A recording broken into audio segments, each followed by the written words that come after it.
बिस्मिल्लाहिर्रहमानिर्रहीम। हादसों से भरी ज़िंदगी में फिर एक खौफनाक सच्चे वाक़ये के साथ हाजिर हूँ। वीडियो एंड तक देखें ताकि आप भी ज़िंदगी को समझ सकें। शुरू करते हैं आज का वाक़या।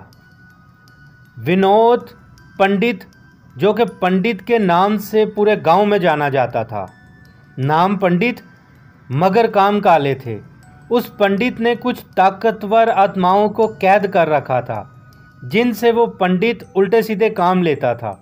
पूरे गांव को पंडित की असलियत का पता था, मगर कोई उससे बात करने को तैयार नहीं था, क्योंकि कुछ वक्त पहले विवेक नामी गांव के आदमी ने पंडित को मना किया तो एक दिन वो टूटी गर्दन के साथ अपने बिस्तर पर मरा हुआ पाया गया था। मगर एक दिन ऐसा भी चढ़ा जिस दिन का सूरज पंडित की बर्बादी लेकर उगा। हिंदू धर्म में अमावस की रात को बड़ी मनहूस रात माना जाता है। हिंदू धर्म के लोगों का मानना है उस रात बलाएं छिपकली की तरह आसमान से नाजिल होती हैं। अमावस की ही रात थी और वो पंडित उस रात किसी खास आत्मा को बुलाने की विद्या कर रहा था। पंडित अपने घर में अकेला विद्या में मगन था कि पंडित को घर के सहन में एक लड़की नजर आई। ऐसी खूबसूरत लड़की पंडित ने अपनी उम्र में नहीं देखी थी। वो इतनी खूबसूरत थी कि पंडित अपनी विद्या तोड़ बैठा। फिर देखते ही देखते वो लड़की पंडित के करीब आ गई। कौन हो तुम? कहाँ से आई हो? पंडित ने उस खूबसूरत लड़की से पूछा। वो लड़की आहिस्ता से बोली, मुझे आत्माओं ने कैद कर रखा था।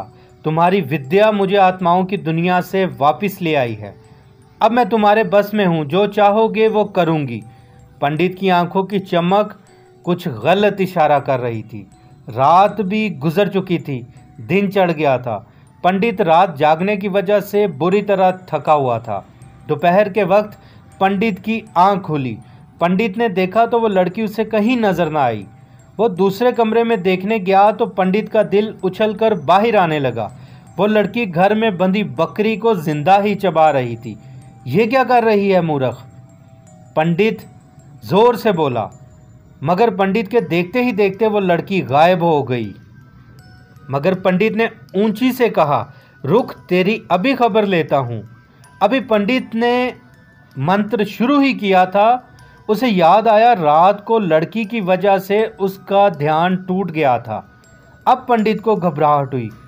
उसे वो लड़की के हंसने की आवाज़ आ रही थी। शाम आहिस्ता से ढलती जा रही थी।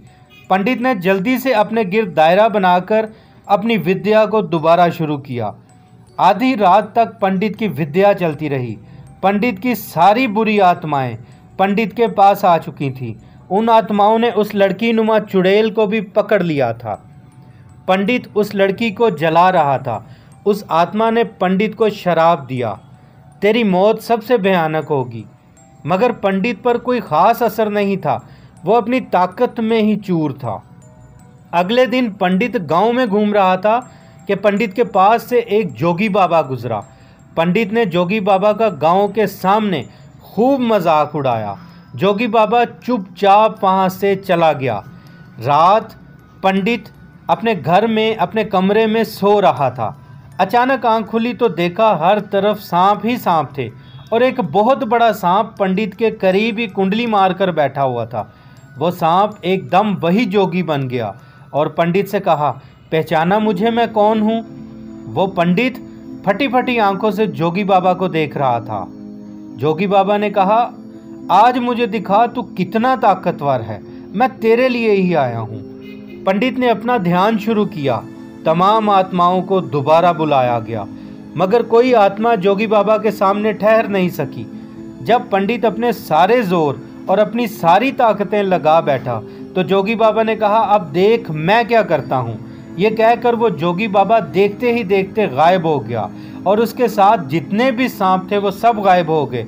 अचानक पंडित का पूरा घर जमीन पर गिर गया और पंडित उसमें दब के मर गया। और फिर अचानक जोगी बाबा दोबारा नजर आया और घर के ढेर के ऊपर खड़े होकर कहा, तू बहुत ही बड़ा बन चुका था, मगर राम से बड़ा नहीं हो सकता। हादसे जिंदगी के साथ जुड़े हुए हैं। आप कमेंट करके ज़रूर बताइएगा कि वो जोगी बाबा असल में कौन था। लाइक, सब्सक्राइब और शेयर करना मत भूलिएगा। अपना बहुत सारा ख्याल रखिएगा। मिलते हैं ऐसे ही सच्चे वाक़ये के साथ अगली वीडियो में। तब तक के लिए अल्लाह हाफिज़।